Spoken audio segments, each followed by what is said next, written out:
ذاك اليوم عيت علي رفيجتي قالت لي هذا مو مموش بحوش الربيان، هذا مربين على ماش. قلت لها يا معودة امشي خلينا نسويه واللي يطلع يطلع.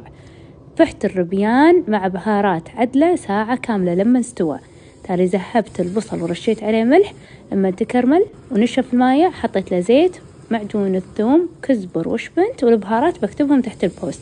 وحطيت الربيان المستوي حمسته، عاد شلت منه شوية حق العيش وتعالوا ذوقوا الحمسة تنوكل بروحها. عاد تالي تعالوا نسوي العيش. حطيت سمنة ويا بصل حمستهم، معجون الثوم، لومية، فلفل حار، كزبر وشبنت ونحمس. تالي طماطة مفرومة والبهارات مات العيش هم بكتبهم. حطيت باقي الربيان اللي رفعته.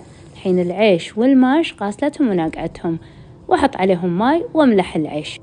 كبشة معجون الثوم على هالخلطة وأخلي الماي لما ينزل وينشف. أحط حمسة الربيان وأحط الجدر على الحديدة وأخليه يتسكر. خليته لين استوى العيش وطلع مهموش يهبل. الحين قولوا لي هذا مموش ولا مربين؟